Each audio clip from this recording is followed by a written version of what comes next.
Hello friends खुलुमबाय नोंथांमोनखौ गासैखौबो आंनि बरायना लाग्रोनाय जाबाय। दा नोंथांमोननि थाखाय गुड निउस, नोंथांमोननि थाखाय आं मोनसे मोजां खौरां लानानै फैदों। दा जोंहा FCI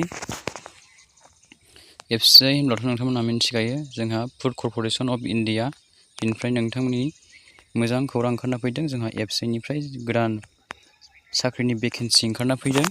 दा बेसेबांथा भेकेन्सि ओंखारना फैदों होनबा जोंहा 33,566 33,000 बेसेबां जोंहा 33,566 था जोंहा साख्रिनि भेकेन्सि ओंखारना फैदों। दा बियो एप्रक्ससो दै लोगोफोर, एक्सपेक्टेडसो, बियो बारायनो हागौ, बियो बेसेल' जानाय नङा, बियो बेसेबां बारायगोन बुंनो हाया, फैबाय थानाय समाव बियो बारायगोन। दा जोंहा सर्ट नटिस ओंखारना फैखाबाय आरोखि। बेनि जोंहा पस्टआहाय मायाव गोलैगोन 1 2 3 4 बेखौ नायबानो जाबाय नै लोगोफोर। बेनिफ्राय भेकेन्सियाहाय नै केटेगरि 2 केटेगरि 3 आवहाय गोग्लैगोन आरोखि। ओमफ्राय अनलाइन जागोन माबायाहाय एप्लाइ खालामनाय प्रसेसआहाय। बेनिफ्राय सेलारिया नै 71,000 पार मान्थ मोनगोन स्टार्टिंनिफ्रायनो। जोबोद मोजां सेलारि नङा होमबा लोगोफोर। ओमफ्राय जब लकेसना नायदो नै एक्रस इन्डियायाव जागोन आरोखि। दा बेखौ नायबानो जाबाय नै जोंहा जानुवारि फेब्रुवारियावहाय ओंखारना फैगोन होननानै बुंदों बिथांमोनहा, बेवहाय लिरना होदों नै नायबानो जाबाय। ओमफ्रायहाय जोंना एग्जामाहाय जानुवारियावनो जानो हागौ होननानै बुंदों। जानुवारि फेब्रुवारियाव ओंखारोबा बिदिनो जानुवारि फेब्रुवारि मासनि लास्ट उइकफ्रावनो जागोन आरोखि, बेखौ बिथांमोना बुंखाबाय।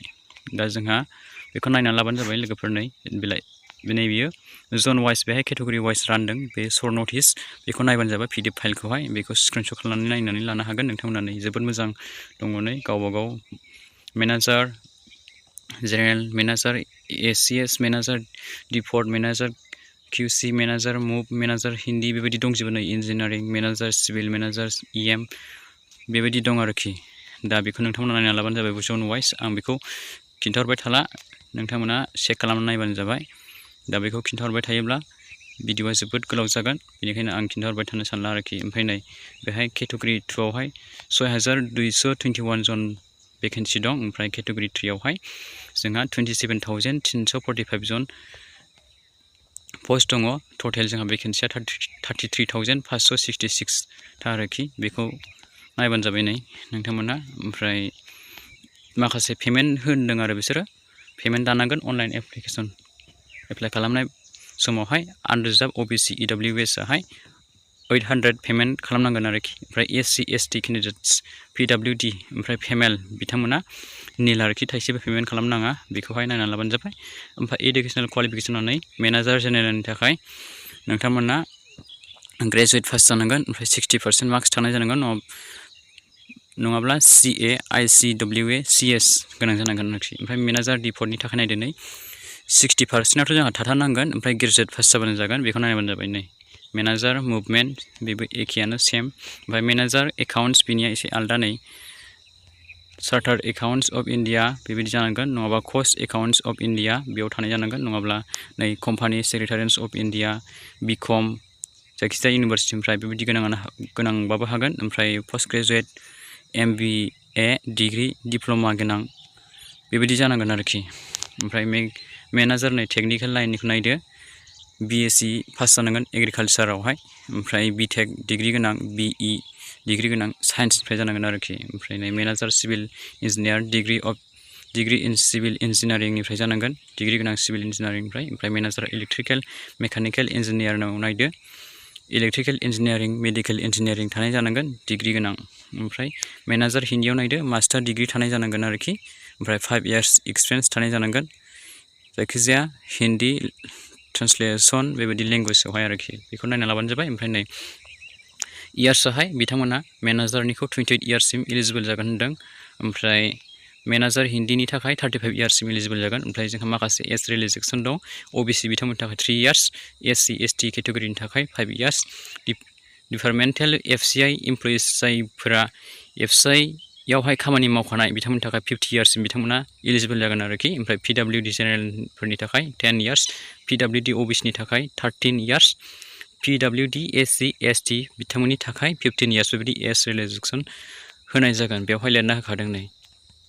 ओमफ्राय एग्जामहाय माबायदि जागोन नैबेयावहाय नायबानो जाबाय नोंथांमोना इंलिश लेंगुवेजनिफ्राय फैगोन जोंहा 25 मार्क्सनि ओमफ्राय 15 मिनिट्स टाइम मोनगोन बेनिफ्राय रिजनिं एबिलिटिनिफ्राय 25 मार्क्स फैगोन 15 मिनिट्स न्यूमेरिकल एप्टिट्युडनिफ्राय 20 मार्क्स फैगोन 15 मिनिट्स टाइम मोनगोन जेनेरेल स्टाडिसनिफ्राय 25 मार्क्स फैगोन 15 मिनिट्स टाइम मोनगोन टोटल जोंहा 100 मार्क्सनि जागोन एग्जामाहाय बिनिफ्राय 60 मिनिट्स 1 हावर आरोखि एग्जाम लिरनो थाखाय टाइमाहाय बेखौ नायनानै लाबानो जाबाय ओमफ्राय नै बेवहाय सिलेबास दं जोंहा मानिफ्राय फैगोन सिलेबासफोराहाय reading comprehension cloze test fillers sentence errors vocabulary base questions one word substitution jumble paragraph sentences paragraph pillars paragraph conclusion paragraph sentence restatement बे इंलिश लेंगुवेजनिफ्राय फैगोन आरोखि सिलेबासा ओमफ्राय नैबे रिजनिं एबिलिटिनिफ्राय नायदोलाय नै puzzle seating arrangement direction sense blood relation syllogism order and ranking coding decoding machine input output inequalities alphanumeric symbol series data sufficiency logical reasoning phases inference statement and assumption conclusion बेबायदि फैगोन आरोखि जोंहा ओमफ्राय नैबाव नायबावदों नै माबानिफ्राय न्यूमेरिकल एबिलिटिनिफ्राय मा साबजेक्टनिफ्राय फैगोन नम्बर 1 दं बेहाय नै डाटा इन्टारप्रेटेशन ओमफ्राय ओरै नायलांदो inequalities quadratic equations numeric series approximation and simplification data sufficiency miscellaneous arithmetic problems HCF and LCM profit and loss SI and CI problem on edges word and time speed distance and time probability mensuration permutation and combination average ratio and proportion partnership problems or on boards and stream problems on trans mixer and elization fives and crystal बिनिफ्राय फैगोन आरोखि ओमफ्राय general स्टाडिसनि साबजेक्टनिफ्राय नायदोलाय current affairs national and international Indian geography history India and world Indian polity science and technology Indian constitution Indian economy environmental issues बे साबजेक्टनिफ्राय नोंथांमोनहा स्टाडि खालामनांगोन नायनांगोन आरोखि बेखौ गोसोआव लाखिबानो जाबाय बेनिफ्राय जोंहा नै कार्ड अफआ जेनेरेलफोरना बेसेबां लागोननो 75 निफ्राय कार्ड अफ थांगोन आरोखि ओमफ्राय ओबीसी बिथांमोना 72 एससी फोरनिया 65 एसटी फोरनिखौ 62 निफ्राय लागोन ओमफ्राय एक्स सार्भिसमेन जायफोरा एफसीआई एमप्लयिज मावखानाय फुराना एक्स सार्भिसमेन बिथांमोननिखौ 72 निफ्राय लागोन आरोखि कार्ड अफआ बेखौ नायना लाबानो जाबाय ओमफ्राय हाउ टु एप्लाइ होनोब्ला जोंहा लोगोफोर बिनि एफसीआई नि माबायाहाय फैगासिनो दङ दा जोंहा सर्ट नटिसआ ओंखारना फैखाबाय नोंथांमोनहाबो बे भिडिअनि गेजेरजों मिन्थिबाय नङा होमबा लोगोफोर दा नोंथांमोनहा रेडि जानानै थाबानो जाबाय दा जोंहा जानुवारि फेब्रुवारि मासावहाय फैगोन आरोखि दा जानुवारि फेब्रुवारियावहाय नेनानै थाबानो जाबाय एफसीआई नि साख्रिया जोंहा फैबाय थानाय जानुवारि फेब्रुवारि मासावहाय ओंखारगोन आरोखि दा नोंथांमोनहा रेडि जानानै थाखाबानो जाबाय आरोखि